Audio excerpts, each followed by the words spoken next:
ओम नमः सिद्धे। मंगलमय मंगल कर वीतराग विज्ञान।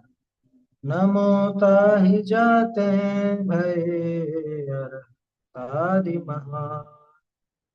करि मंगल करि हो महाग्रंथ करन को काज। जाते मिले समाज सब पावै निज पद राज। सो जिन भाव सदा सुखद अपनो करो प्रकाश। जो बहुविधि भव दुख निको करिहे सत्तानाश।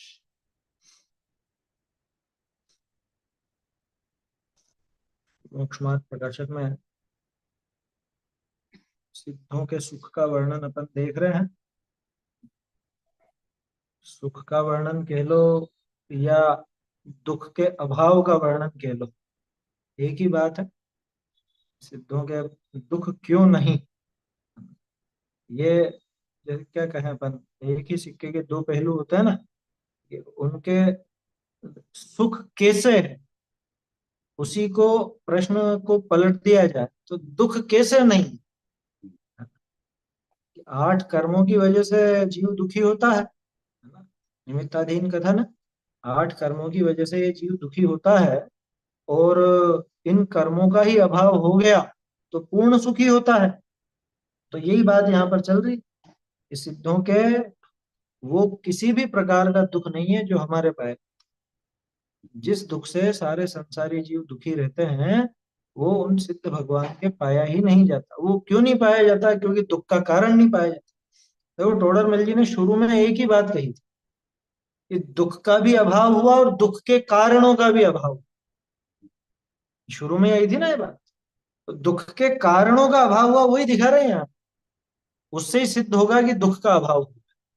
क्योंकि जब तक कारण मौजूद है तब तक कार्य होने की पूरी पूरी संभावना है। और होता ही है ना।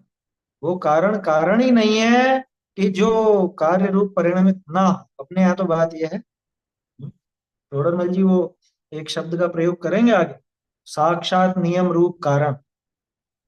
शायद नोए में है मेरे ख्याल से। साक्षात नियम रूप कारण, क्या हमारे यहाँ कारण उसे कहा ही नहीं जाता जो कभी तो कारण और कभी नहीं। इसीलिए निमित्त को मुख्यता नहीं दी जाती। हालांकि ये भी निमित्त है, लेकिन ये ऐसा निमित्त है कि ये होता है तो इसका दुख रूप कार्य होता ही होता है। इसलिए उन कर्मों के अभाव में सिद्ध भगवान पूर्णतया सुखी। कल अपनी बात चली थी नाम कर्म, है ना। संसारी जीव नाम कर्म के तरह तरह का उदय आता है। उस उदय के कारण भी निरंतर दुखी रहते हैं, है ना। संसारी जीवों को ये नाम कर्म के कारण तरह तरह का शरीर मिलता है, शरीर में तरह तरह की दशा होती है। वो सब नाम कर्म के कारण, और उन दशाओं के साथ में इसका मोह जुड़ा हुआ रहता है। चारित्र मोहवश ये कभी तो उसमें रति करता है, कभी अरति करता है। मतलब राग या द्वेष किया करता है। हाँ? और भी तरह तरह की चीजें, सभी कषाएं पैदा हो जाती हैं शरीर का आश्रय से। मतलब शरीर का आश्रय अगर ये ले, उसको अपना माने, है ना, अपनी मान्यता उसको सौंपे क्या, तो कैसी भी कषाय हो सकती है ना। उस परिणमन के प्रति क्रोध हो सकता है, सुंदरता आदि के कारण मान हो सकता है, या हीनता का अनुभव हो सकता है ना। शरीर की खातिर ये सभी कषाय कर सकता है, कोई बड़ी बात नहीं। इसलिए वो नाम कर्म के कारण दुखी होता था, है ना। अब कि अब वो नाम कर्म ही नहीं रहा तो दुख का कारण ही नहीं, शरीर ही नहीं रहा तो दुख कैसे हो। इन्हीं शुभ नाम कर्म, शुभ नाम कर्म के बिना ही सुखी है तो उसकी जरूरत ही क्या है। कितना सीधा सा तर्क है। पहली बार में कोई पढ़े तो बड़ा अटपटा सा लगे, लेकिन विचार करे गंभीरता से। क्योंकि बहुत सौ में लिया ये तर्क टोडर में भी, कि इसमें से जो अशुभ प्रकृति थी, विपरीत प्रकृति थी, उसका तो अभाव हो चुका। तो इस वजह से उसके द्वारा जो दुख पैदा होता था वो दुख नहीं। दूसरा कि इसके बिना ही सुखी है, इस वजह से उसे शुभ प्रकृति की भी आवश्यकता नहीं। तो दुख नहीं रहा, उसका कोई प्रयोजन भी नहीं रहा। जैसे उसमें लिया था ना वो अंतराय वाले में। अब ये प्रयोजन ही नहीं रहा तो किस लिए उसका वो काम करें, मतलब वो काम क्यों करने जाएंगे जब ऐसा प्रयोजन नहीं रहा। अंतिम अपना बचता है गोत्र का, उसे देखते हैं भाई। बहुरी गोत्र के निमित्त ते नीच कुल पाए दुख माने था, सो ताका अभाव होने ते दुख का कारण रहा नहीं। गोत्र कर्म के उदय में क्या होता था कि गोत्र के निमित्त से दो ही काम होते थे गोत्र में, या तो उच्च गोत्र या नीच गोत्र, है ना। ऊंचा कुल मिल जाता, ऊंचे कुल में पैदा हो जाता तो वहां थोड़ा अभिमान हो जाता, और नीचे कुल में पैदा हो जाए तो उसमें वो उसको ऐसा लगता है कि अरे अपन थोड़े हीन है, या उसमें ऊंचा होना चाहता है, दूसरे को उसमें दूसरे से खुद को हीन समझता है तो दुखी होता है। बल्कि कई बार तो ऐसा उल्टा भी देखने में आता है। क्या उल्टा कैसे देखने में आता है बताऊं। उच्च गोत्र में जैन कुल में पैदा हो, ठीक है, लेकिन अब एक बड़ी समस्या इसकी क्या कि साहब नौकरी नहीं लग रही है, क्यों कि कोई आरक्षण नहीं है या कुछ ऐसा नहीं है, नौकरी नहीं लग रही है हमारी। तो कई बार बहुत से लोगों से ऐसा कहते भी सुना है कि अरे जिससे अच्छा तो किसी एससी एसटी में पैदा हो जाता, ये जैन कुल में पैदा होना हमारा क्या काम। ये तो नौकरी की बात की, बहुत से लोगों को तो वो जीबान की लिप्सा के कारण ही ऐसे ऐसे शब्द सुने। क्या क्या बोलते हैं, अरे घर पर कुछ भी नहीं खाने देते हैं, आलू प्याज वगैरह कुछ भी नहीं खा, इतनी पाबंदी, ये मत करो वो मत करो, ये मत खाओ वो मत खाओ, इससे अच्छा तो किसी और क्या पैदा हो जाए। तो ये उच्च गोत्र में होने पर भी बोलो है, जबकि उच्च गोत्र का उदय तो उसके उच्च कुल का कारण है, उससे तो ऊंचापन मिला है इसको। लेकिन अब क्या करें, मोह साथ में है ना। तो देखो जैसे अपन ने देखा था, नाम कर्म भले अच्छा वाला उदय में हो, शुभ नाम कर्म का उदय हो तो भी सुखी हो जाए जरूरी नहीं है, क्योंकि इसका मोह क्या कह रहा है, इसका चारित्र मोह क्या कह रहा है, इसको किस रूप में प्रेरित कर रहा है। कल देखी थी ना बात अपन ने, खूब रूपवान भी हो लेकिन संतुष्ट नहीं हो तो वो तो उसी में बुरा माने। ऐसे ही उच्च कुल मिला है, ऊंचे कुल में पैदा हुआ, ऊंचा कहलाता है समाज में भी लौकिक में भी, लेकिन मन में संतुष्टि नहीं है, और बल्कि वो विषयों की अभिलाषा वो लिप्सा इतनी बनी रहती है कि वो उच्च कुल को भी गंवाने को तैयार। और यकीन मानिए अब नहीं मिलना है उसको, आगे क्यों मिलेगा। तो आजादी है ना, इसलिए ये तो करते हैं, ये तो मोह के मोह है कारण। साथ में, मोह की वजह से। तो उच्च कुल मिल गया तो कोई सुखी हो जाएगा ये गारंटी नहीं, क्योंकि उसका मोह क्या कह रहा है पीछे से। हाँ? समझ में ही बात। असलियत तो यही है, आठों ही कर्मों में से अकेला मोह ही दुख देने वाला। देखा तो था अपन ने, ज्ञानावरणी वगैरह भी काहे के दुख देने वाले, और नहीं जानना कोई दुख का कारण नहीं था। लेकिन नहीं जानना तो क्या है करके ऐसा जानने की जो इच्छा होती है वो चारित्र मोह के कारण होती है। हम्म? उस इच्छा के कारण ही दुख है। चार प्रकार की इच्छाओं के प्रकरण में भी यही थी बात, है ना। और हर एक कर्म में मोह को घटित किया है टोडर मल जी ने। यहाँ पे मोह के संयोग से, मोह के कारण हर एक कर्म में लगा है ना? कर्म के निमित्त से दुखों की चर्चा ही थी ना शुरू में, पहला चैप्टर जो था इसका ही, तीसरे अधिकार का पहला चैप्टर। के कारण। हर एक में मोह को घटित करा है। दुख का एकमात्र कारण ही मोह है। आया समझ। मोह माने वही मिथ्यात्व और कषाय, दोनों लेना, दोनों लेना। क्योंकि सम्यक दृष्टि भी हो जाए लेकिन चारित्र मोह बाकी है तो वो दुख देगा इस, वो भी तो दुखी होगा ना। जितना मोह बाकी है उतना तो दुख होगा। तीन कषाय चौकड़ी जितना बाकी है तो उतना होगा, चार जितना हो तो चार जितना हो, जिसके दो बच गए उसके दो जितना हो। आया समझ में? तो क्या कहा, उच्च कुल पाए सुख माने था। एक मिनट, एक लाइन रह गई ना। गोत्र के निमित्त थे नीच कुल पाए दुख माने था, नीच कुल प्राप्त होता था तो ये दुख मानता था उसमें। सो ताका अभाव होने ते दुख का कारण रहा नहीं। भाई जिस दुख में कारण बनता था, कौन बनता था कि साहब मैं तो नीच कुल में पैदा हो गया इस वजह से दुखी हूँ, या नीच गोत्र के उदय से दुखी हूँ। कि नीच गोत्र के उदय से दुखी होता था कोई बात नहीं, सिद्धों के तो नीच गोत्र का अभाव है, अब काहे का दुख। तो अब नीच गोत्र के कारण जो इसको दुख लगता था, है ना, असल में तो मोह था पीछे। तो लेकिन इस मोह का अभाव हो गया, और इस नीच गोत्र का भी अभाव हो गया, अब नीच गोत्र साथ में नहीं रहा, तो अब किस बात का दुख। चलो उच्च कुल की बात करें तो बहुरी उच्च कुल पाए सुख माने था। जगत के जीव ऐसे ही हैं। ऊंचा कुल पाने पर सुख मानते हैं, नीचे कुल में दुख मानते हैं। तो उच्च कुल पाए सुख माने था, सो अब उच्च कुल बिना ही त्रिलोक पूज्य उच्च पद को प्राप्त है। सिद्धों को तीन लोक का अधिपति बनने के लिए कौन से उच्च गोत्र की आवश्यकता बताओ। बिना उच्च गोत्र के, बिना कर्मों के ही वो तो तीन लोक में सबसे ऊपर हो गए, तीन लोक के पूज्य हो गए, है ना। त्रिलोक पूज्य हो गए ना। अरे अम, तीर्थंकर भी जब दीक्षा लेने को जाते हैं तो और किसी को नमस्कार नहीं करते, नमः सिद्धेभ्य बोलते हैं, है ना। ओम नमः सिद्धेभ्य नहीं बोलते ना तीर्थंकर, ये तो सुना ना, नमः सिद्धेभ्य। सिद्धों को नमस्कार जरूर करते हैं। तो जो तीर्थंकर का जीव है वो भी जिन्हें नमस्कार करता हो, तो ऐसे सिद्ध तो तीन लोक में सबसे ऊपर हो गए। और अरहंत दशा के बाद भी, मतलब अरहंत दशा के बाद देखो तो सिद्धपना आता ही आता है। तो इसलिए उनसे भी ऊंचे ही होते हैं। हालांकि अपन अपने प्रयोजनवश अरहंत देव को पहले नमस्कार करते हैं, लेकिन चरम दशा तो सिद्ध दशा ही है। तो सबसे ऊंचा पना, सबसे ज्यादा ऊंचा पना किससे मिला? उच्च गोत्र से। और उच्च गोत्र के बिना मिला। तो बोलो उच्च गोत्र की आवश्यकता क्या? दो ही कर्म थे गोत्र में, है ना।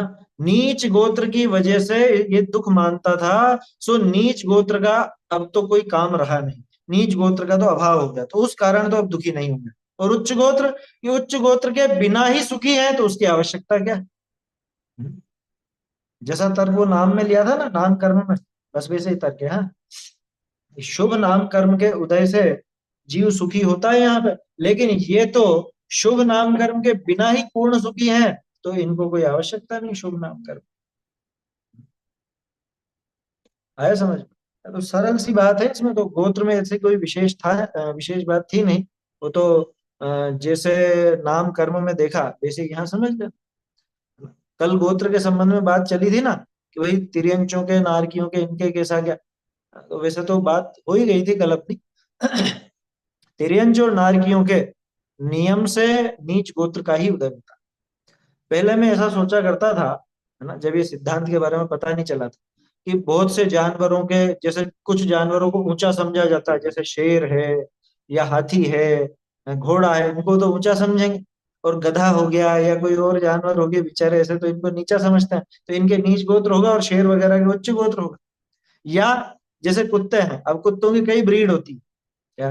अब देशी कुत्ते हैं तो उनको कोई कुछ नहीं गिनता, है ना। और वो हो जर्मन शेफर्ड हो, अल्सेशियन हो, या और दूसरे हो डॉबरमैन वगैरह, तो इनको ऊंचा समझा जाता है, ये उच्च गोत्र वाले होंगे, ऐसा मैं समझता था। लेकिन वो गलत थी बात, क्या, वो गलत थी बिल्कुल, है ना। वो जो भी है, तिर्यंच जो भी है, चाहे वो कितना ही ऊंचा हो, कितना ही महंगा बिकता हो, होता है ना बहुत से, तो इनकी कीमत भी बहुत बहुत होती है, घोड़ों की, हाथियों की। कई बार तो बैल की, उनकी सांड की बहुत बड़ी, बहुत ज्यादा कीमत होती है, करोड़ों रुपए का, बहुत हट्टा कट्टा लंबा चौड़ा है। लेकिन वो है तो नीच गोत्र का ही होता है ना। आया समझ में? तिर्यंचों के और नारकियों के नियम से नीच गोत्र का उदय होता है। ये उच्च और नीच गोत्र की जो व्यवस्था है, ये मुख्य रूप से मनुष्यों में है। और एक और चीज समझ लेना, अपने यहाँ पर वो पैदाइशी कैसा भी हुआ हो, लेकिन वो कर्म से ही ऊंचा या नीचा कहलाता। कहाँ आया उदाहरण? सम्यक दर्शन संपन्न मपि मातंग देहजम, देवा देवम विदुर भस्म गूढ़ांगारांतरो, है ना, रत्नकरण श्रावकाचार्य, 28वां श्लोक है। ऐसे ही उसका अगला, श्वापि देवोपि देवश्वा जायते धर्म किल्विषात्, कापि नाम भवेदन्या संपद धर्मात् शरीरिणाम। कि वो भले चांडाल के कुल में पैदा हुआ, लेकिन सम्यक दर्शन से संपन्न है, तो देव भी उसको देव कहते हैं, क्या। देवों का भी पूज्य हो जाता है। पूज्य हो जाता है माने सम्मान नहीं हो जाता, यहाँ अष्टद्रव्य से पूज्य मत समझ, है ना। भले वो नीच कुल में पैदा हुआ हो, नीच गोत्र का भले उदय रहा हो, है ना, चांडाल आदि हो गया हो, लेकिन देव भी, है ना, देवा देवा विदुर भस्म गूढ़ांगारा अंतर हो जैसा। निगोदिया जीव के भी नीच गोत्र, और नाम कर्म में देख लो, नाम कर्म में गति में तिर्यंच गति, है ना, जाति में एकेंद्री, त्रस स्थावर में से स्थावर, और ऐसे जो जो भी शरीर से संबंधित है वो लगा ले। सहनन उनके होगा नहीं क्योंकि एकेंद्री की हड्डियां वड्डियां होती नहीं, है ना।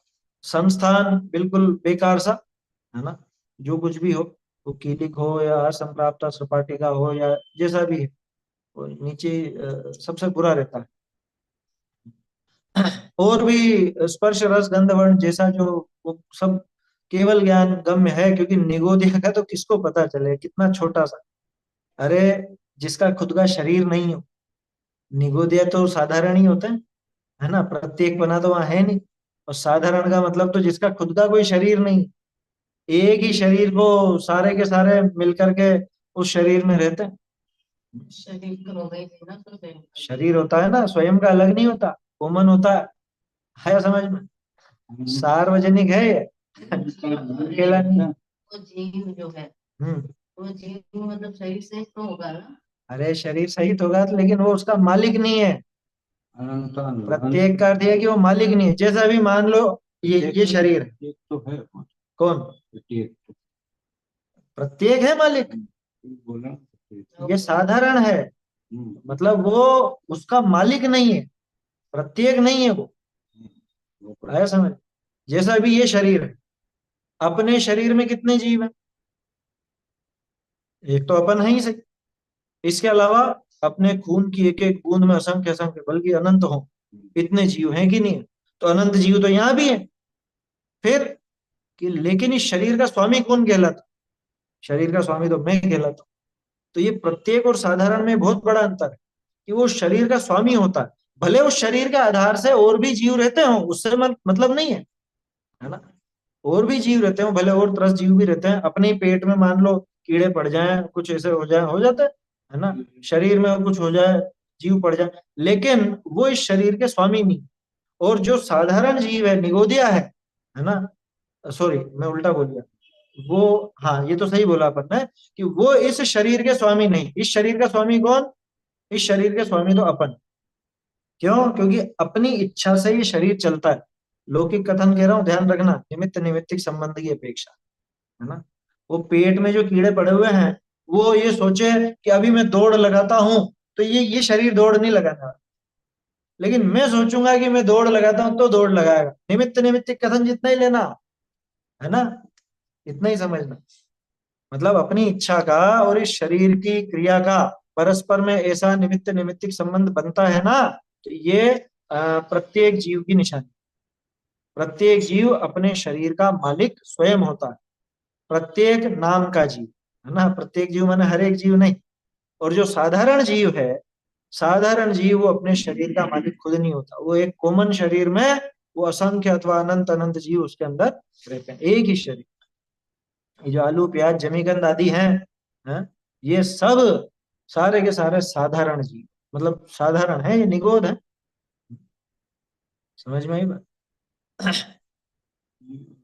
ये पेड़, पेड़ क्या है, पेड़ में अलग अलग जगह अलग अलग समझना, क्या मतलब, कि जैसे उसकी जो जड़ें हैं, वहां साधारण जीवों का निवास है ना, जब तक वो जड़ें, जैसे ये क्या है, जमीकंद क्या है, मूल ही तो है, ये भी उस पौधे का मूल है या जड़ है, तो उसमें समझना।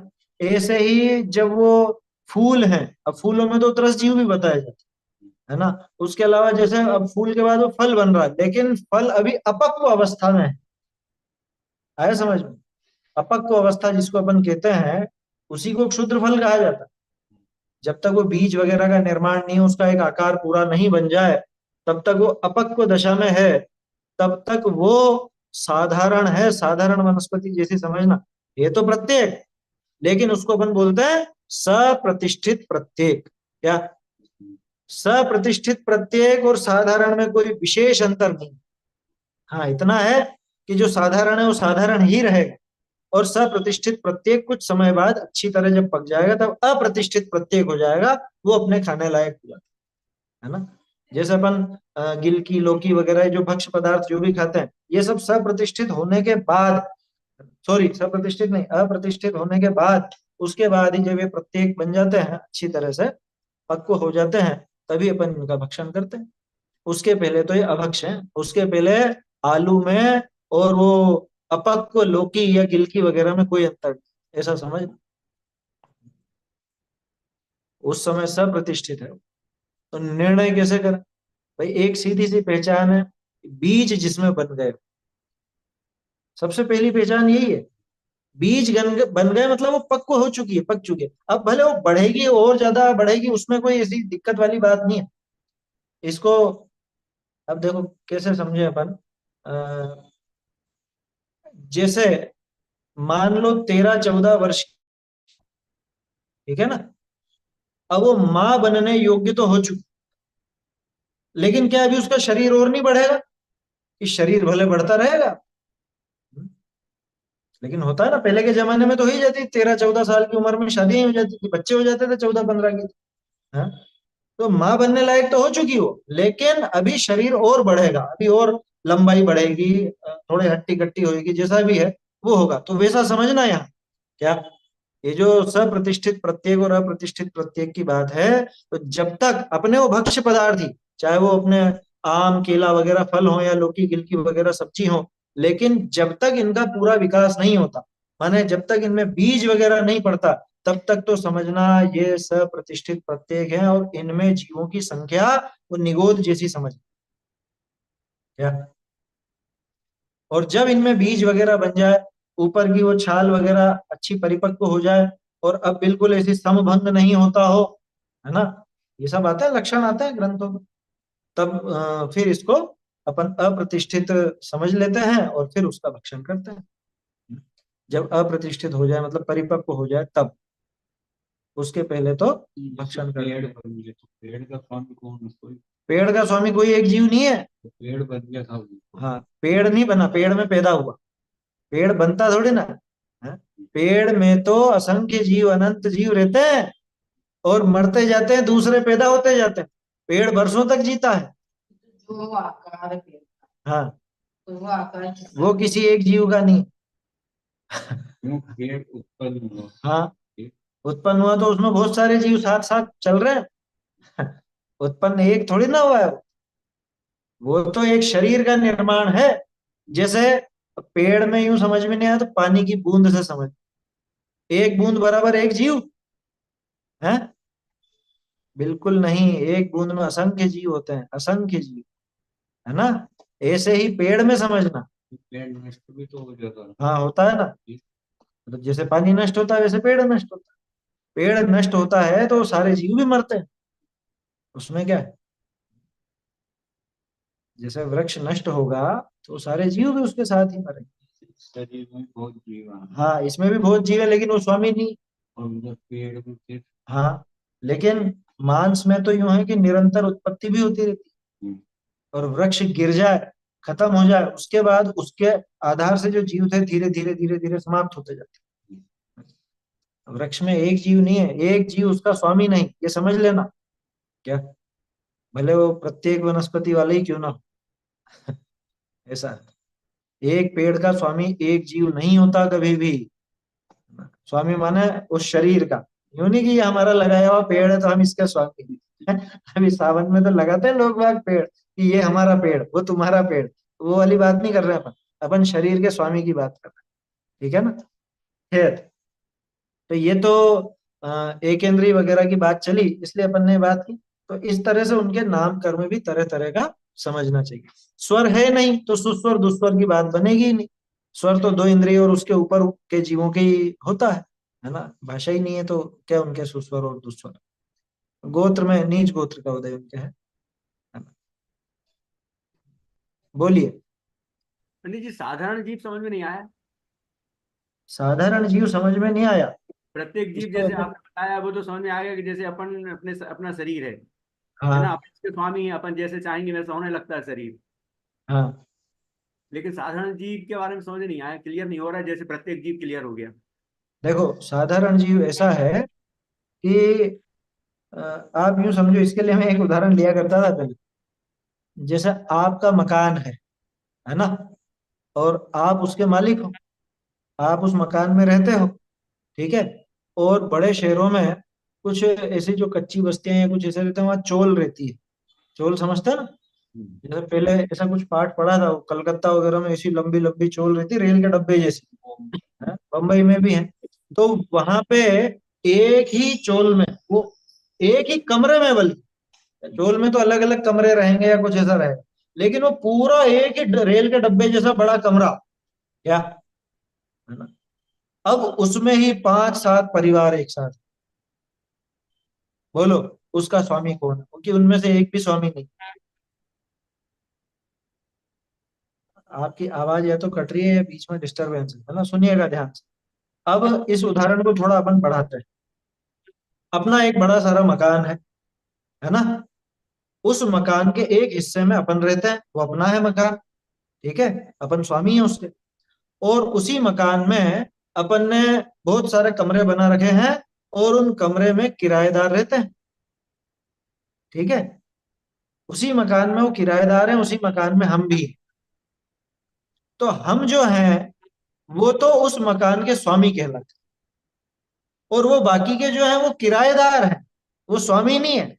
वो अपनी मन मर्जी से उस मकान में फेरबदल नहीं कर सकते। हम अपनी मर्जी से उस मकान में फेरबदल कर सकते हैं, क्योंकि अपन मालिक हैं। बस ये सिस्टम तो समझ लेना प्रत्येक का। जैसे ये शरीर है, इस शरीर के मालिक अपन है, तो फेरबदल माने जैसे इधर से उधर गमन करने की इच्छा हुई, गमन भी किया, है ना। कुछ बोलने की इच्छा हुई, बोले भी सही, या कुछ भी ऐसा काम हुआ, सिर्फ निमित्त निमित्तिक संबंध, जरूरी नहीं कि इच्छा के अनुसार वो परिणमन हो ही जाए। हाँ, ओके ओके। समझ में आई बात? तो ये तो है प्रत्येक की व्यवस्था। और साधारण की व्यवस्था ऐसी कि आपने एक मल्टी बनाई थी, और उस मल्टी में सारे के सारे किराएदार ही थे। एक भी कमरे में, एक भी एरिया में कोई भी मालिक नहीं था। क्या? उस मल्टी स्टोरी बिल्डिंग में एक भी मालिक नहीं, सब किराएदार। बोलो वो अपने मन से क्या कर सकते हैं? अपनी इच्छा से क्या कर सकते हैं? कुछ नहीं। तो सारे के सारे किराएदार। बस ये साधारण जीवों की व्यवस्था है। पेड़ में समझ जैसे में? जैसे आपने पेड़ में बताया, तो पेड़ हाँ। एक ही जीव है। नहीं, पेड़ एकेंद्रीय जीव है, लेकिन एक जीव नहीं। जैसे अपने शरीर में एक जीव है, अपन अपना एक। शरीर है, उसमें भी अनंत जीव है, लेकिन अपने शरीर का स्वामी अपन है। अब एक ही जीव है ना, अपन अपने शरीर में एक ही हाँ। जीव है, बाकी उसके आश्रय हाँ। से ढेर सारे हैं, वो अलग बात है। लेकिन पेड़ में हाँ। एक ही जीव है ना, उसके आश्रय से ढेर सारे हैं। नहीं नहीं, ऐसा नहीं है, वही कह रहा हूं मैं कि पेड़ में कोई एक जीव हो और उसके आश्रय से दूसरे बहुत सारे ढेर सारे जीव हो, ऐसा बिल्कुल भी नहीं है।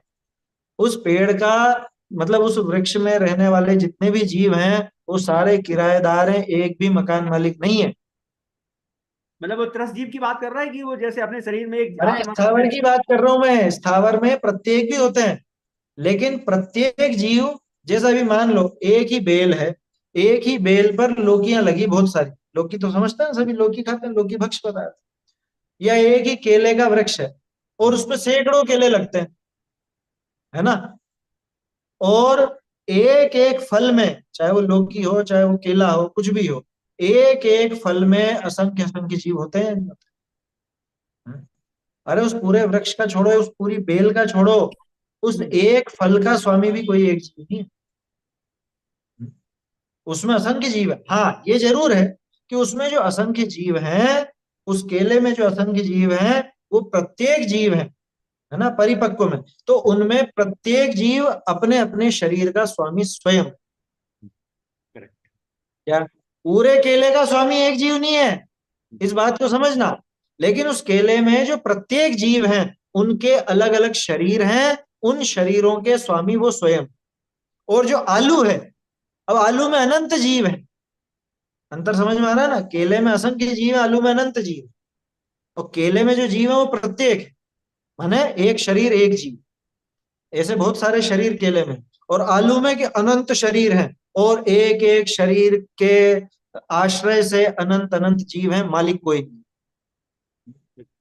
ये अंतर है प्रत्येक वनस्पति में और साधारण वनस्पति। इसलिए साधारण वनस्पति के भक्षण में, यानी निगोदिया जीव जिसमें हो, उस पदार्थ के भक्षण में भयंकर हिंसा है, क्योंकि वहां अनंत जीवों की संख्या का घात होता जैसे इसको ऐसे ऐसे समझें कि अपने शरीर में जैसे एक आत्मा है, है। उसके हाँ। आश्रय ढेर सारी आत्माएं हैं। ठीक है ना। आत्मा के आश्रित नहीं, शरीर ही लो आप तो क्या। तो शरीर में भी तो आत्मा होगी ना। हाँ, शरीर में आत्मा होगी, लेकिन आत्मा आश्रित नहीं है, वो शरीर के आधार से वो आश्रित है ना। और ऐसे अपना पेड़। एक आत्मा, और ऐसे बहुत सारे आत्मा अपने अपने शरीर को लिए हुए हैं। हाँ अपने ये। शरीर में ऐसे कोई वो आलू प्याज जैसे नहीं, अपने यहाँ तो 10 जीव है। हाँ ठीक। और ऐसे पेड़ के बारे में बोले तो पेड़ में इंडिविजुअल एक नहीं है, ढेर सारी आत्माएं हैं, ऐसा समझे, उसके आश्रय हाँ, से। ढेर सारे, हाँ। है ना। हाँ ढेर सारी सारी। नहीं होती आत्मा। सॉरी। ठीक आत्मा है। तो पुल्लिंग है ना। हाँ, आत्मन शब्द पुल्लिंग। हाँ। तो एक इंडिविजुअल कंट्रोलर नहीं है, हाँ, मतलब उसमें, उस पेड़ में, जैसे अपने हाँ, शरीर में। नहीं है, हाँ। नहीं है। अरे आपको बोलना कैसा लग रहा है ये सारी। Thank you. सही है। एक केला, हम्म, केले में वो एक आता, उसके आशीष नहीं है। वो प्रत्येक वो जो एक केले में एक प्रत्येक जी, एक प्रत्येक शरीर नहीं है। असंख्य जीव है, उसके शरीर अलग अलग हाँ, है ना। तो जैसे अपन ने केला खाया तो फिर असंख्य जीव। हाँ, असंख्य जीवों का घात है उसको। हाँ। हरित काय को इसीलिए छोड़ा जाता। हरित काय का त्याग इसलिए किया जाता, असंख्य जीवों का घात तो होता है, उस अनंत का नहीं होता। वो सब एक साथ ही मतलब। हाँ, उनका एक साथ घात होता है।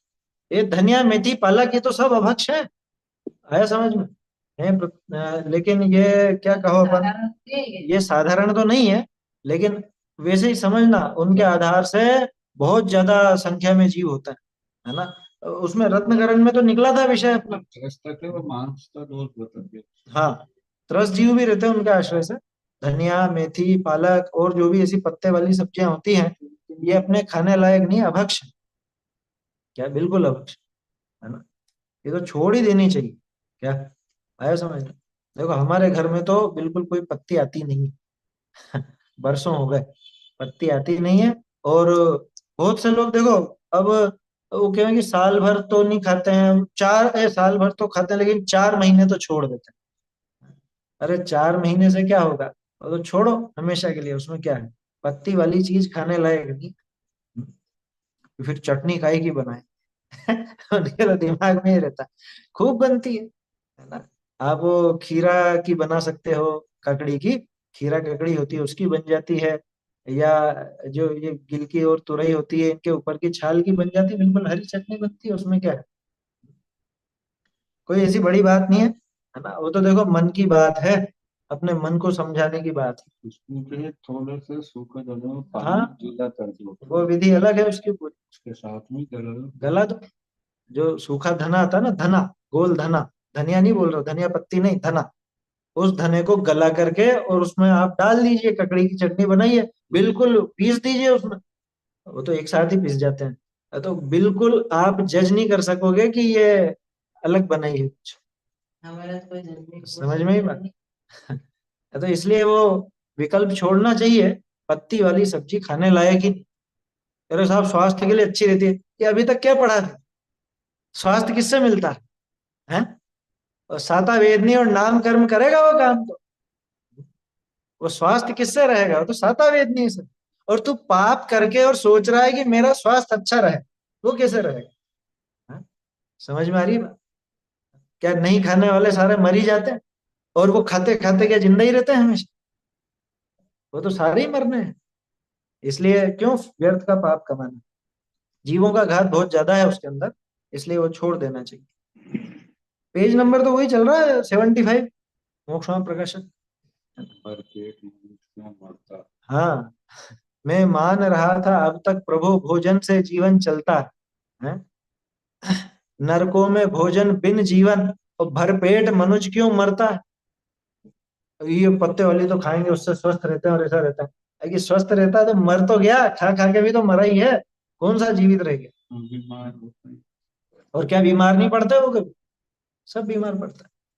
वो तो पुण्य पाप का खेल है, साता असाता का, उसमें कोई बड़ी बात नहीं है। तो ये वस्तु व्यवस्था समझ में आए तो अभक्ष भक्षण तो यूं ही छूट जाता है कि शरीर के पीछे कितना पाप कमाए। तो सुबह चल रही है ना चर्चा समाधि मरण की, बहुत बढ़िया है। आज तो भक्ष भक्ष की भी बात काफी थी उसके अंदर। खैर, देखो तो ये तो अपनी, ये कर्मों के संबंध में बात थी। बीच में गोत्र और नाम के संबंध में थोड़ी सी और बात चली। क्या कहा, उच्च कुल के बिना ही त्रिलोक पूज्य उच्च पद को प्राप्त होता है। तो ना तो उच्च गोत्र की आवश्यकता रही और नीच गोत्र से जो दुख होता था वो भी नहीं रहा। तो इस तरह से ये आठों कर्म की बात हुई। या प्रकार सिद्धन के सर्व कर्म के नाश होने ते सर्व दुख का नाश भया है। सारे ही कर्मों का नाश होने की वजह से सिद्धों के सब प्रकार के दुख का नाश हो। अब देखो ये पैराग्राफ अच्छा है, इसमें दुख और सुख का लक्षण दोनों है। कि दुख का तो लक्षण आकुलता है। क्या? दुख का तो लक्षण आकुलता है। सो आकुलता तब ही हो है जब इच्छा हुई। सो इच्छा का व इच्छा के कारण निका सर्वथा अभाव भया ताते निराकुल होई सर्व दुख रहित अनंत सुख को अनुभवे है। देखो टोडरमल जी की शैली देखी।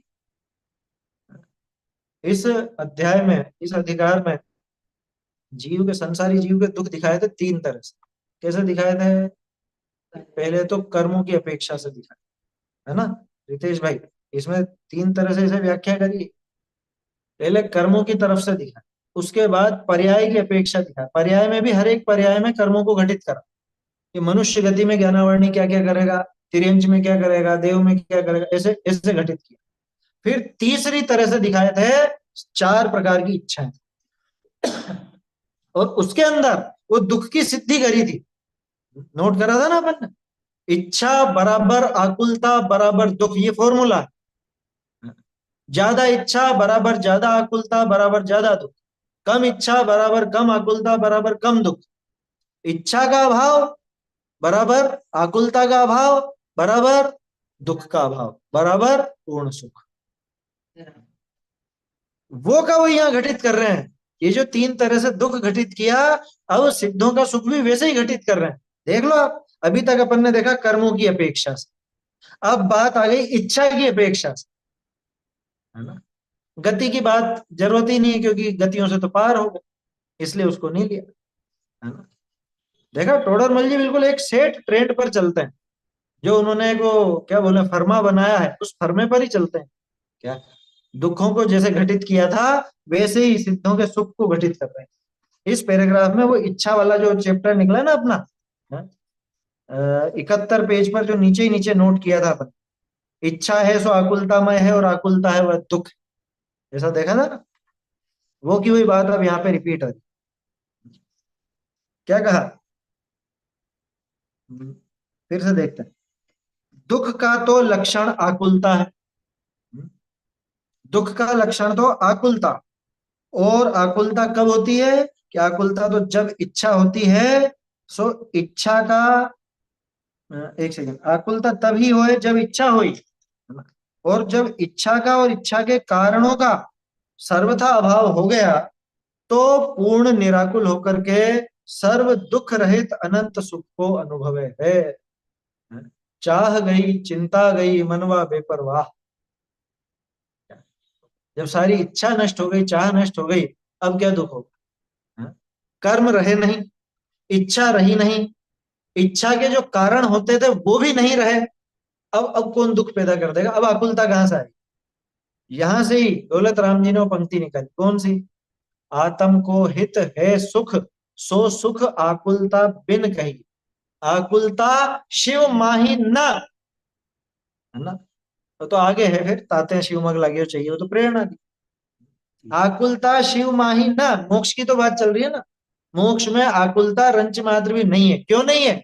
क्योंकि आकुलता को पैदा करने वाली इच्छा ही नहीं है। इच्छा क्यों नहीं है? क्योंकि इच्छा के जो कारण थे मूल रूप से तो मोह, है ना, और दर्शन मोह चारित्र मोह, इनका पूरी तरह से अभाव हो गया, और जो दूसरे कर्म थे उनका भी अभाव हो इच्छा का गया। ज्ञान और असंग। वहां लिखा था 71 पेज पे, इच्छा किससे पैदा होती है? मिथ्यात्व अज्ञान और असंयम से। आया था ना? है? मिथ्यात्व अज्ञान और असंयम से इच्छा पैदा होती है। इस पर काफी अच्छे से चर्चा हुई थी अपनी 71 पे, नीचे ही नीचे। उस वही विषय यहाँ पे मिलाना चाहिए। है? खैर वो पास पास ही इसलिए नोट नहीं किया अपन, ये तो निशान लगा था। इच्छा पैदा होती है मिथ्यात्व से, अज्ञान से, असंयम से, ठीक है ना। और आकुलता पैदा होती है इच्छा से।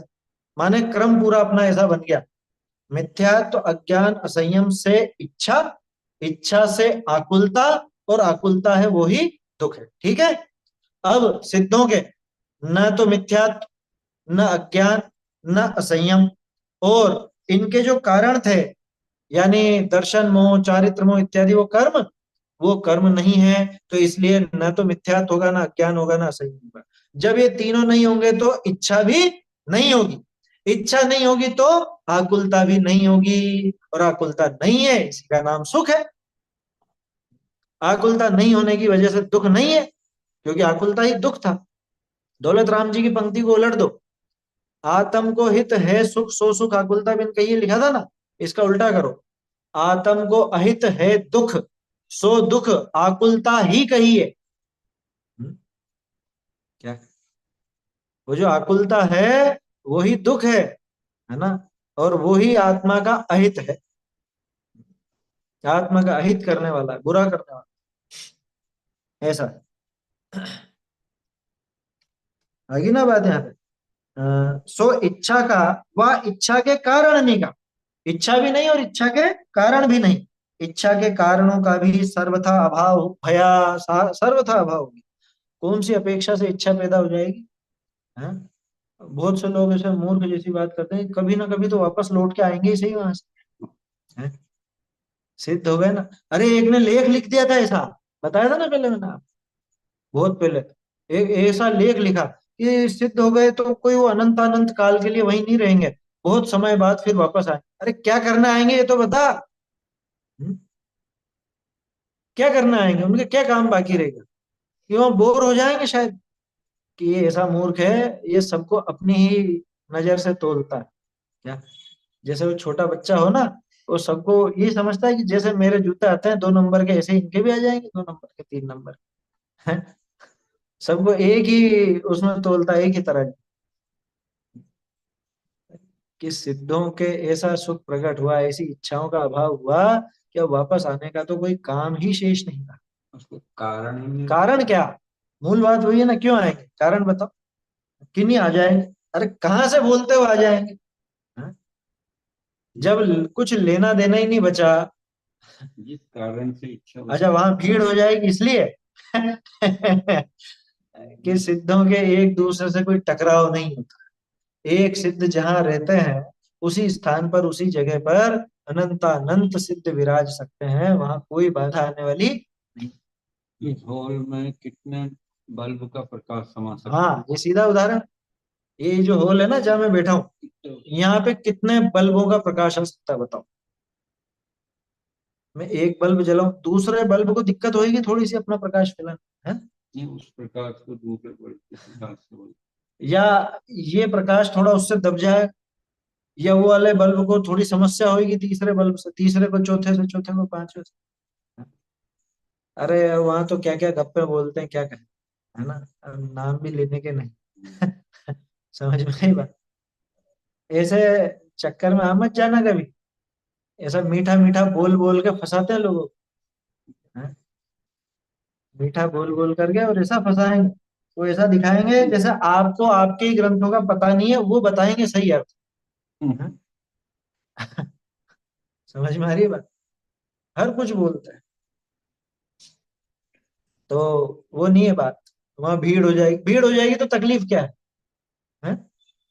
भीड़ हो जाएगी, मैं कह रहा हूँ है शुरू से ही भीड़ है, तकलीफ क्या है, भीड़ में तो समस्या उनको होती है जहां पे आपस में टकराहट हो, हैं? भाई ये शरीर आपस में टकराते हैं, जैसे मान लो एक 50 सीटर बस है, तो वहां पे 50 से 51वें को बैठने में आएगी दिक्कत, आया समझ में, उसमें आएगी दिक्कत, क्यों, कि वहां पे शरीर है उन सबका, तो शरीर टकराता है, पुद्गल है ना, तो पुद्गल में स्पर्श है, आत्मा में तो स्पर्श जैसा कुछ है नहीं, कि जो एक दूसरे को छुएंगे तो या एक दूसरे से कुछ ऐसे ऐसे प्रभावित हो जाए। और अभी क्या कम है वहां, अभी अनंत अनंत जीव तो उनके आर पार निकल जाते हैं निगोदिया, उससे क्या फर्क पड़ता है ना। और इसलिए वो उस सुख को निरंतर भोगते हैं, निरंतर, अनंत काल तक। देखा ना, सर्वथा, ये सर्वथा पे बात कर रहे थे अपन, सर्वथा का मतलब हमेशा हमेशा के लिए, हर तरह से कोई अपेक्षा ऐसी नहीं रही कि जिससे कोई इच्छा पैदा हो जाए, जिससे कुछ दुख पैदा हो जाए, आकुलता पैदा हो जाए, ऐसा कुछ भी नहीं रहा। ताते निराकुल होई सर्व दुख रहित अनंत सुख को अनुभवे है। इसलिए निराकुल होकर, सर्व दुख रहित होकर अनंत सुख का अनुभव करते हैं। क्यों? जाते हैं, निराकुल पना ही सुख का लक्षण है। सुख का क्या लक्षण, सुख की क्या परिभाषा है? सीधे नींद में भी कोई पूछे सुख किसे कहते हैं, कि निराकुलता। ये पंक्ति डाली। वही आत्म को हित है सुख सो सुख, आकुलता बिन कहिए, निराकुलता को ही कहिए। दौलत राम जी ने यहीं से की। संसार विषय भी कोई प्रकार निराकुलत होई, सभी सुख मानिए है। देखो लौकिक में भी कहता है कि जिसके आकुलता कम हो, अरे ये बड़ा सुखी है, इसकी कोई टेंशन ही नहीं। और ये बहुत दूसरा काम हाँ। सोने का। अब खुद के ही देखो ना, खुद के कोई आकुलता चल रही हो किसी काम संबंधी, वो काम पूरा होने पर उसकी वैसी आकुलता समाप्त होती, पूरी आकुलताएं समाप्त नहीं होती, लेकिन उस संबंधी आकुलता समाप्त हो जाए तो क्या कहता है? हाँ, अब जाके चैन की सांस ली हम, अब शांति से सोए, अब ये निपटा काम है। 31 जुलाई लास्ट डेट थी ना रिटर्न भरने की, है। अब निपटा काम, अब फ्री हो गए, बोलो। ये बड़ा तो सब नहीं है, शादी शादी ब्याह का वो माथे पे चढ़ो, और कैसे करेंगे क्या करेंगे, वो टेंशन चलती रहती। आ गया शादी का दिन, शादी ब्याह हो गया, अब शांति विदा हो गई। अब हो गया सब, निपट गया। अब आगे की फिर अलग है आपको। वो आगे चलती रहती, अपनी आकुलताएं समाप्त क्या होती, क्योंकि इच्छाएं समाप्त है। अब सिद्धों के तो पूर्ण निराकुलता है। संसार में भी किसी प्रकार निराकुलता हो तो सभी सुख मानते। अब जहां सर्वथा निराकुल भया, तहां सुख संपूर्ण कैसे न मानिए। जहां पे पूरी तरह से निराकुलता आ गई, वहां सुख कैसे नहीं माना जाए। जब यहाँ पे जरा सी आकुलता घटने पे ही जीव सुख का अनुभव करता है, सोचता है कि हाँ अब तो क्या बोलते हैं, अब तो हम गंगा नहा लिए हैं, कैसे डायलॉग मारते हैं, अब तो हम गंगा नहा लिए, मतलब अब तो हमारे सब काम निपट गए, अब तो हम सुखी हो गए। लेकिन कुछ देर बाद ही यहाँ तो दूसरी दूसरी इच्छाएं हो जाती, वहां कुछ भी नहीं, वहां पूरी तरह से अभाव हो चुका है इच्छा, कोई आकुलता अब शेष नहीं रही। आया समझ में? कैसे ना माने। अ, या प्रकार सम्यक दर्शन आदि साधनते सिद्ध पद पाए सर्व दुख का अभाव हो है। ऐसे सिद्ध कर दिया टोडरमल जी, ये मोक्ष सुख का उपाय भी दिखा दे। इस तरह से सम्यक दर्शन, सम्यक ज्ञान, सम्यक चारित्र के साधन से सिद्ध पद पाने पर सर्व दुख का अभाव होता है। ये सम्यक दर्शन आदि की बात कहाँ आई? सर्व दुख का अभाव होता है और सर्व सुख प्रकट हो, दोनों बातें। सारे दुख का अभाव हुआ और सारा ही सुख प्रकट हो, ये दोनों एक ही सिक्के के दो पहलू। दुख का अभाव बोल दो या सुख की प्रकटता बोल दो, है ना, वो एक ही चीज। क्योंकि जो दुख का लक्षण है उसका अभाव सुख में है, वही सुख का लक्षण है। सारे ही सुख प्रकट हो जाते, है ना। ये कहाँ पे सिद्ध किया? अरे ये जब दिखाया ना, अज्ञान मिथ्यात्व, अज्ञान, असंयम, इसके कारण से आकुलता होती थी, इच्छा होती थी, उससे दुख होता था। और सिद्धों के मिथ्यात्व, अज्ञान, असंयम का अभाव हुआ, पूर्ण निराकुल हुआ। तो ये मार्ग दिखा तो दिया कि भैया जिस कारण से, जिस अज्ञान की वजह से मैं दुखी होता था, तो सुखी होने का उपाय क्या, क्या ज्ञान छूट जाए। वो बात थी ना, भ्रम जनित दुख को दूर करने का उपाय भ्रम दूर करना है। भ्रम था इसको कि मैं ऐसे दुखी हो जाऊंगा, वैसे हो जाऊंगा, इसके कारण से दुख था, ऐसा उल्टा सीधा कुछ भी मान लेता। तो ये भ्रम दूर करे, है ना, मिथ्यात्व दूर करे, अज्ञान दूर करे, असंयम दूर करे, तो अपने आप सुखी हो जाए। तो हो जाते हैं सिद्ध दशा में। अब यहाँ उपदेश दीजिए। अब ये पैराग्राफ बहुत काम का है। क्या? यहाँ उपदेश देते हैं, हे भव्य, हे भाई। देखो शब्द देखो टोडरमल जी, अरे खुश तो हो जाओ, टोडरमल जी ने अपने से भव्य कहा। क्या टोडरमल जी ने भव्य कहा अपने से? हाँ? ये टोडरमल जी ने कहा है, कोई और उन्होंने थोड़ा कहा बड़ों ने, कि जो आचार्यों ने कहा और जो अपने तीर्थंकरों ने कहा वही टोडरमल जी करें, कुछ अलग से नहीं करें, अपने मन की बात नहीं करें।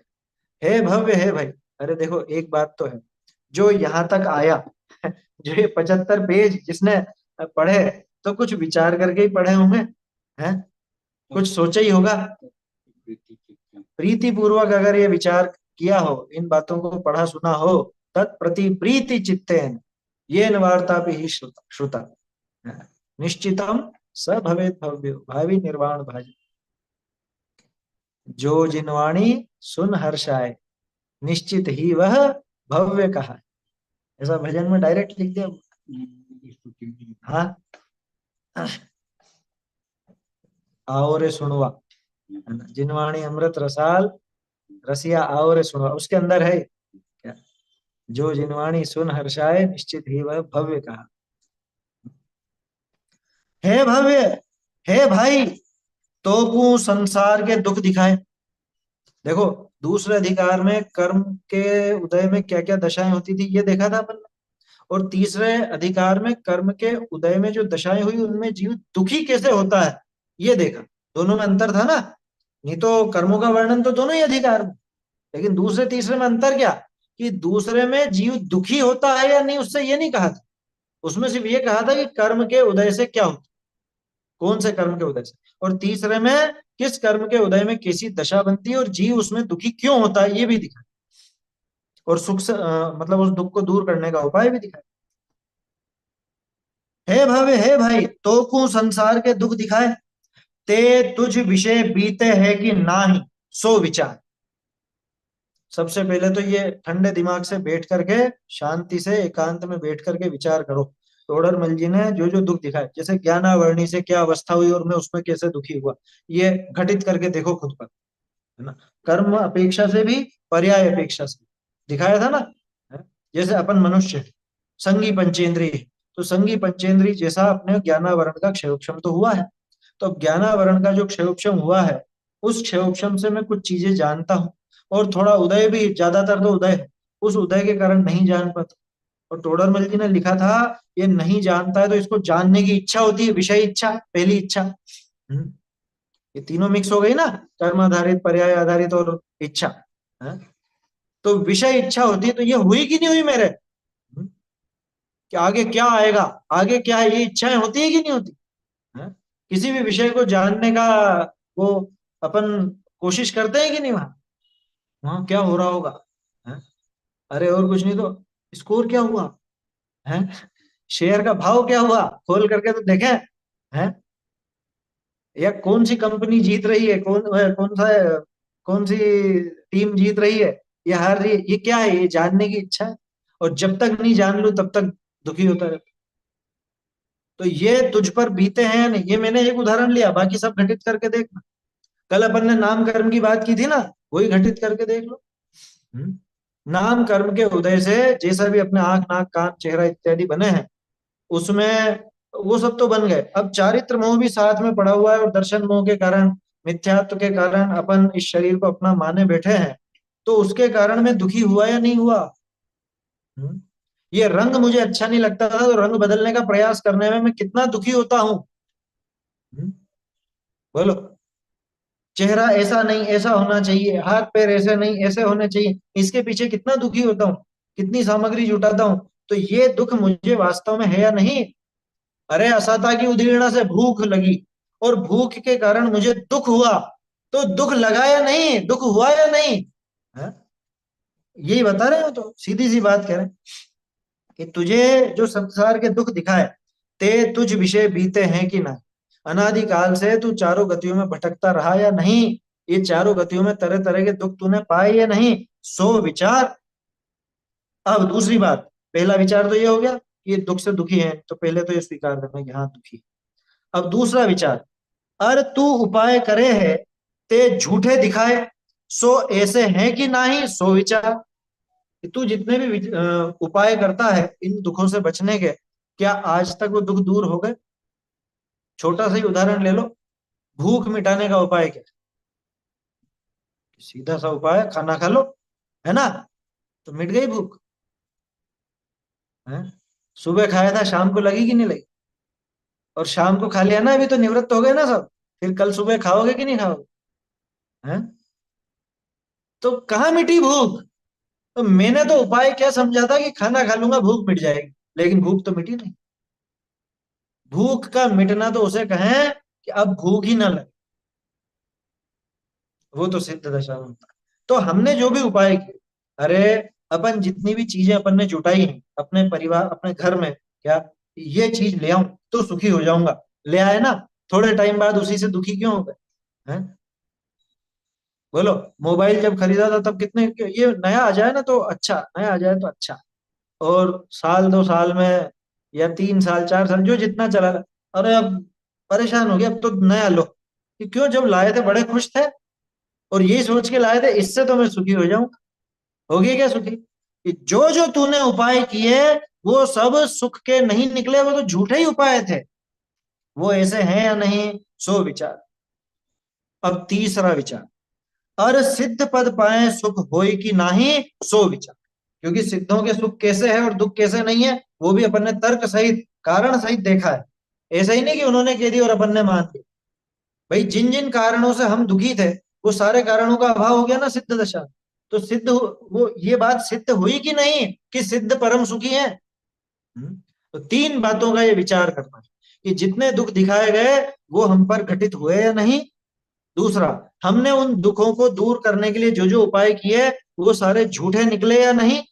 तीसरा, सिद्धों के जो पूर्ण सुख दिखाया वो सुख वास्तव में उनके है या नहीं। इसी को पलट दो, हमारे जो दुख हैं वो वास्तविक दुख हैं या नहीं। ठीक है ना? सो विचार, जो तेरे प्रतीति जैसे कही है तैसे ही आवे है, सो तू संसार ते छूटी, सिद्ध पावने का हम उपाय कहे हैं, सो करी विलंब मति करे। यह उपाय किए तेरा कल्याण होगा। अब अगर तुझे विश्वास आता है, ठीक है ना, ये जो तेरे प्रतीति जैसे कही तैसे ही आवे, यानी तेरे मानने में तेरी प्रतीति में जैसा हम कह रहे हैं वैसा ही आता हो। अगर तुझे हमारी बात सच्ची लगती हो कि संसार में कहीं भी सुख नहीं है, सिद्ध दशा में ही सुख है, सिद्ध ही परम सुखी है, और हम कुछ भी उपाय कर लें वो सारे उपाय हमारे झूठे होते हैं, क्योंकि उनसे सुख था ही नहीं। उन विषय भोगों में सुख नहीं था, कषायों की पूर्ति में सुख नहीं था, है। अरे यहाँ तक कि पाप का उदय दूर होने पर सुख नहीं था, पुण्य का उदय मिलने पर सुख नहीं था। अगर तुझे ऐसा प्रतीति में बैठता है तो क्या करना, कि अब हम उपाय बताएंगे, उस उपाय के अनुसार तू काम कर। क्या उपाय? सम्यक दर्शन ज्ञान चारित्र, अगला अधिकार यही है। हम सम्यक दर्शन ज्ञान चारित्र का कथन करेंगे, हम वो उपाय बताएंगे। अगर तुझे विश्वास आता हो तो तू ये उपाय कर ले, विलंब मत कर। जैसे एक चतुर्वेद्य कहता हो ना कि तेरे को हमारी बात पे भरोसा हो तो फटाफट ये दवाई ले ले, और जैसा हम कह रहे हैं वैसा आचरण कर ले, खाना पीना छोड़ दे ये। क्या? कि तेरे कोलेस्ट्रॉल बहुत बढ़ गया है, अबे तेल है बिल्कुल बंद कर दे, बिल्कुल बंद, उबला हुआ खाना खा, तो तू बचेगा, नहीं तो मर जाए। अगर तुझे हमारी बात पे विश्वास है तो तू ये काम कर। बोलो, चतुर्वेद्य तो यही कहेगा कि तुझे भरोसा आता है तो ये कर, और नहीं आता है तो तेरी तू जान क्या कर। हैं? हम कोई पागल तो है नहीं जो तेरे पीछे पीछे दौड़ते रहे। हैं? आया समझ में? ऐसा है। कैसी करुणा पूर्वक लिखा है, मतलब टोडरमल जी ने कितना अद्भुत उपकार किया हम पर। जो तेरे प्रतीति जैसे कही है तैसे ही आवे, माने तेरे श्रद्धा में जैसा हमने कहा वैसे ही आता है। सो तू संसार ते छूटी, सिद्ध पावने का, सिद्ध पद पाने का जैसा हम उपाय कहे हैं सो कर, विलंब मत कर। ये उपाय किए तेरा कल्याण होगा। ये उपाय करने पर तेरा अविनाशी कल्याण। ये टोडरमल जी ने चेतावनी भी दे दी, प्रेरणा भी दे दी। क्या? अब उपाय तो आगे बताएंगे, तो अगर इतनी उत्सुकता हो तो फिर सम्यक दर्शन ज्ञान चरित्र को समझकर उसका उपाय करना चाहिए, है ना? ऐसी बात है। इति मोक्ष मार्ग प्रकाश शास्त्र विषय, संसार दुख का व मोक्ष सुख का निरूपक तृतीय तृतीयोधिकार पूर्ण भया, है ना? इस तरह से तीसरा अधिकार यहाँ पे पूरा हो। अब कल से अपना चौथा अधिकार प्रारंभ होगा, है ना? प्रकाश। हाँ, या मोक्ष मार्ग प्रकाश शास्त्र विषय, तो इसने लिख दिया प्रतिलिपिकार में। तो प्रकाशक ही लिखते हैं टोडर में जूता। चलिए, तीसरा अधिकार पूरा हुआ अपना, कल से चौथा प्रारंभ करते हैं। चैतन्य का स्मरण प्रतिक्षण ही करो रे, भव के अनंत दुख को क्षण में हरो रे, अक्षय अनंत निज सौख्य निधान पाओ, गाओ अरे नित इसी के गीत गाओ, निज निधि निज में बताई यह अनंत उपकार है, इसके लिए जिन वाणी माँ वंदना शत बार, वंदना शत बार।